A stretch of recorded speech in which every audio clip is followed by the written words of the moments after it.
I like to do it the old school way, with respect.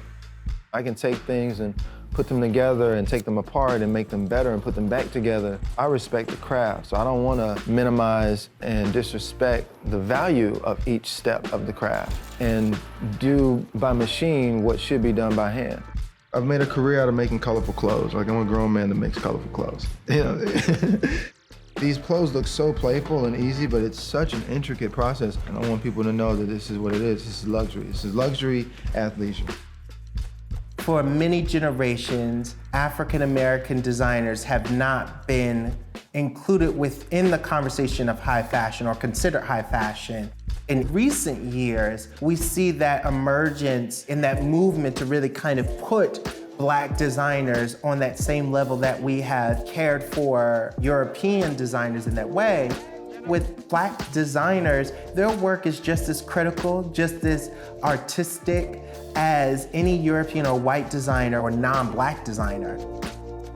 I hope that Black fashion is inspired by my movements, by the simplicity of what I do, by how clean my stuff is, by my ability to just put my flag in luxury and say, I'm a Black designer and I do luxury too.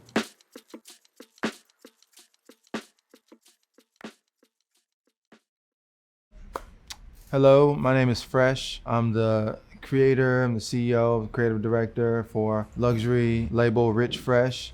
We specialize in luxury athleisure and tailored garments. I'm a tailor by trade. I'm a designer by choice.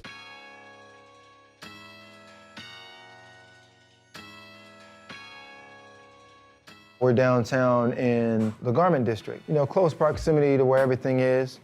There's just an energy that's downtown. There's a creative energy. We knew that we could find the type of factory we need to build. You gotta think about a person that was homeless at one point, didn't really have any money coming in. The fact that this person was relentless and just determined to succeed and not let rock bottom define him as an individual. I was for Puff Daddy. I always say I'm from Memphis, but I was born in Germany. You know, my parents were both military, they were in the army. A lot of my early memories are like Germany. So like the colors on the clothes that I used to see people wearing, the font was different, the advertisements were different, the architecture was different. Everything was just different in Germany than it was in the US. Subconsciously, it just got planted there somewhere, and I always kind of revert back to, this doesn't feel like something you see in America. It feels like something you could see in Germany or abroad. Once we moved to the States, in my first grade was normal, but I was bored. I was bored out of my skull. The second grade, they put me in this advanced class with second graders and third graders who were really performing on like a 5th and 6th grade level. And there was this girl who I had a crush on. Mind you, I'm one of the smartest kids at the school, and math is my thing. So the teacher asked if I would tutor her. And then I had this moment where I heard God.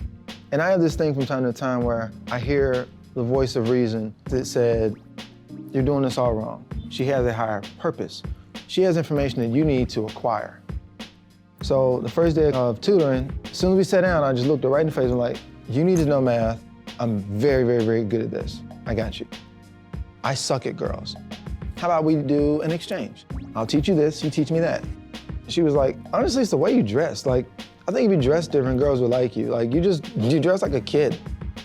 I said, what's it called? She said, I think it's called fashion.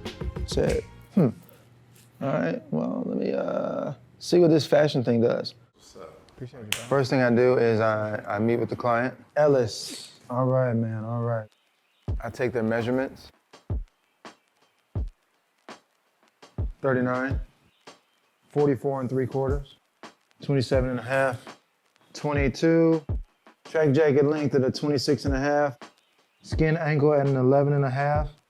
And then we discuss colors, concepts. Navy black kind of goes with that, yeah. And that olive is a nice popping color nowadays too. Yeah, I like that. Then I put together a digital mock-up of the tracksuit with all the various colors, you know, that I'm gonna use for the base, for the top stripe, the bottom stripe, the piping, all the different layers of the tracksuit. Then I'm gonna send that to Michelle, who's my production manager. She takes everything from concept to production. She is responsible for delegating who gets what. Like I've got a number of jacket tailors, I've got a number of pant tailors, I've got a number of hand finishers who are going to complete the process. The first step of the production cycle is the pattern. You know, you can't make any garments without a pattern. So she's gonna take it to our pattern maker and show him all the various measurements. He's gonna build out the pattern, draw every piece out, cut every piece. It's an old school process of measurements, marks, measurements, marks, measurements, marks. Drawing lines, drawing lines, drawing lines, drawing lines, drawing lines, drawing lines, cutting. That's your block, that's your pattern.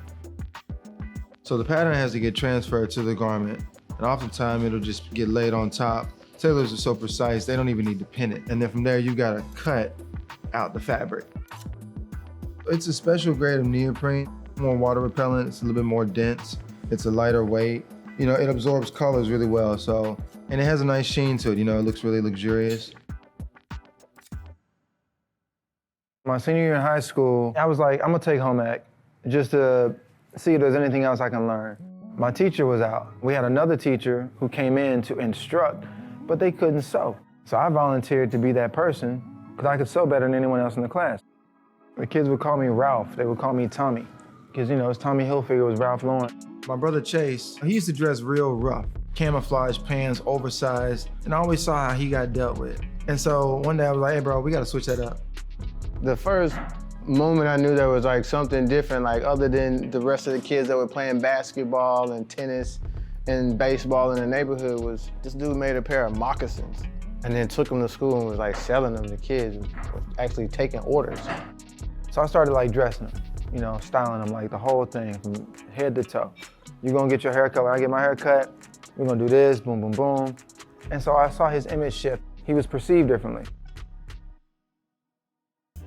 And regarding this new era that we're in, this new chapter where you have these Black designers really inserting themselves into the luxury space, is quite a fascinating dichotomy. I applaud it.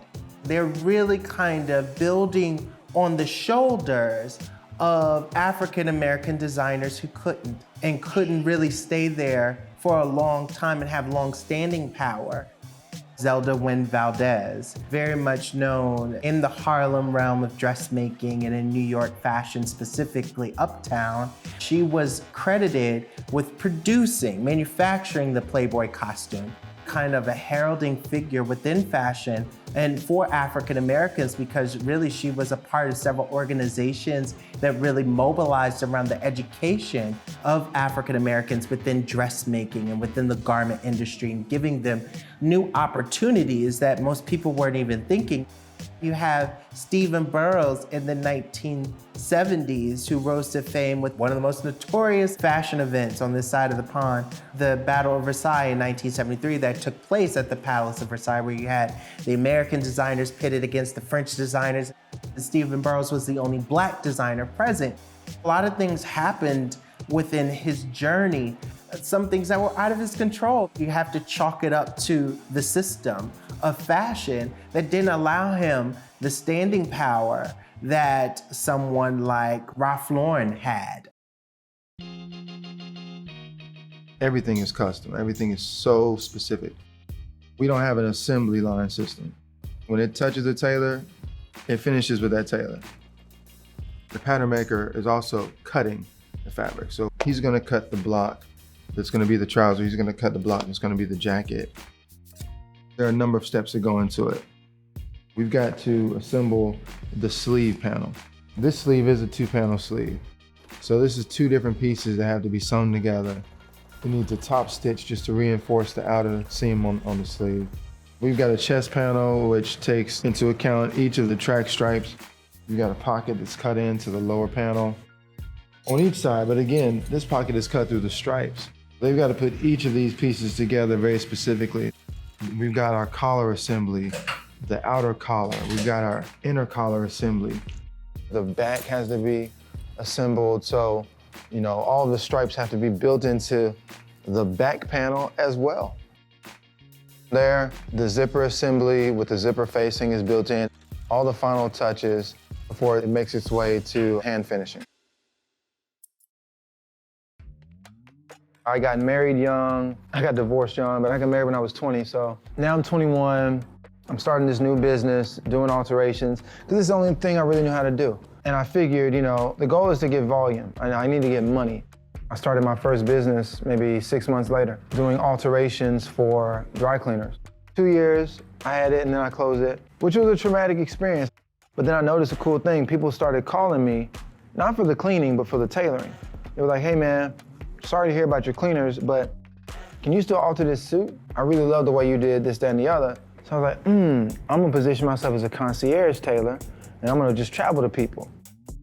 Before I got divorced, I had a child. So right when my daughter was like 6 months old, me and her mom split. It was the first time I just thought about I don't have to do this thing here in Memphis. Life is gonna change dramatically. I don't have to do this thing the way I've been doing it. I just got tired of being broke in Memphis. Then my brother lost his job in Nashville. So I was like, bro, just, come back to Memphis, we'll figure out what it is. We would talk about dreams and big things and what could one day be possible. We just came to the realization that it was where we were. Didn't matter how progressive we moved, the environment was not gonna lend itself to the success that we deserve. We had to be somewhere else.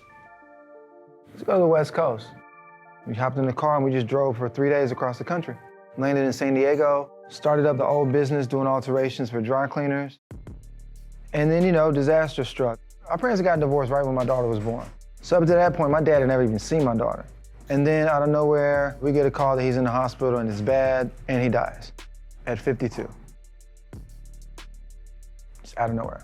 I ended up losing all my accounts with the dry cleaning stuff. My brain wasn't there. I didn't care about any of that anymore. So one day, we decided to just take a drive to Los Angeles. And I had a client, a rich client. He said he needed a bunch of suits made. I was like, you're talking my language, Jack. I used my money to front the cost to produce all these suits, which is all of the money. That payment never got made. So here I am now, I ain't got no more money. I went from having $8,000 just the other day, so now I got like 200 bucks. I look up and now I'm homeless. I hear God, and I hear this voice that says, you're so mad, you're just so mad. I'm just really disappointed in how you've chosen to make this man your God and not me. You go to this dude every day asking for this money. You ain't came to me not once. He cannot save you. I can save you. You need to talk to me. And I listen to God. I don't want to be this guy rich who has just chased the money, but he lost his soul in the process. I want to be something different. So I want to change my name to Fresh. I want to chase that. The money's going to come, but let me just be focused on the business and being different. I left the shelter with $300. And I told God, I'm gonna take this measly ass $300 and I'm gonna turn this into $1 million in a year. The real kicker was that tracksuit. When he dropped the tracksuit, I was like, that was it, that was game over. I noticed this lady with a color block sweater on, and I just thought about how cool it was that whoever designed that sweater could design it one way, but change the colors and manipulate it to create 10,000 different variations of that one sweater. I thought about what I could create like that. And I came up with this pant that had prominent stripes. They were like trousers, but it was some color blocking, and I could design it one way and make it in a bunch of different colors, and the material would be super comfortable. Then I followed up with a jacket. I needed a jacket to wear with it. And I like retro style. He did some suits for Draymond Green and some other ball players, right out the gate. He was doing some really dope suits. Rich Fresh made the suit. He go by Rich Fresh. He from LA. Well, he not from LA, but he lives and works out of LA. He's really good. A Rich Fresh garment is not a Rich Fresh garment without two indicating factors. One is this yellow tab right on the side of this garment. There's a yellow grosgrain tab. It's very specific. It's on the side of every single Rich Fresh garment in existence. On the trousers, as well as the jacket. On every garment, whether it's a suit jacket, whether it's a robe, I don't care. And then the second thing, there's always Rich Fresh made in Los Angeles, because it is in fact made in Los Angeles, and people should be aware of that. And then it goes from there to almost the last step in the production process. You've got the waistband. This is the trouser waistband. It's got a built-in hook and eye closure. If you do lose a little bit of weight, you can actually cinch this and it'll take it in 3/4 of an inch on each side. Once the sewing process is done, it goes to one of the hand finishing tailors. There's a lot of handwork even on a tracksuit. Like the hem on these trousers is done by hand. There's an insane amount of hand finishing on the insides of the jackets because it's unlined. So when you open it, it's beautiful.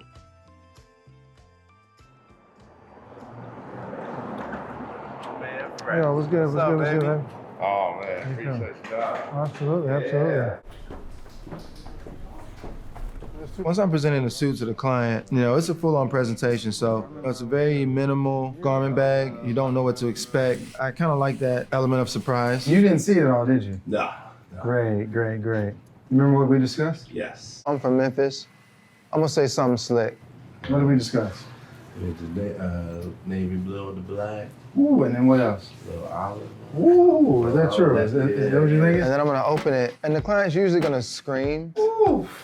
Just like this? Oh man, I see Just some like fire. or exhale real heavily. There's always a moment of drama every time I unzip and fold it back. Oh my goodness, It wasn't by chance. bro, By chance. bro. Some shit like this? Was it something like this? You Man. put these on, and when you come back, I'll put this on you. All right, bet. That's what we're in the bathroom. So I let them have their moment. Oh, 100%. Oh, 100%. oh, 100%. Right, bro. oh, Like, you don't even have to think about it. oh, oh, Right? oh. I'm gonna make sure that, everything fits the way it's supposed to. And again, if anything needs to be modified, now's the time. But if not, we shake hands, we hug it out, and they take it with them. I noticed it, but I'm just taking all of it in. My hope is that they will be given more and more opportunities to flex their skills, to show how dynamic they are and what new, fresh elements of art they can bring to the fashion industry. It's kind of like a pursuit of happiness story almost, and like that was one of his favorite movies. I'm not even gonna lie. He watched it so much, he used to get on my nerves. It became part of his story. But one of the most important things I could take away on an entrepreneurial level and as a businessman is just dream big and go after your goals. The only one that can stop you from becoming successful is yourself. When I started, I had no idea it was gonna turn into this, which is a tracksuit empire. I don't have any investors. All this is all money in. This is me going out and hustling, bringing that money back, and just building it. There's so much more beyond this guy. There's really no telling what he would come up with, but we do know whatever he comes up with is gonna be dope. So, yeah, there's no limit. You can't put him in a box. You can't put a sky over him because he's gonna bust through it. Yeah.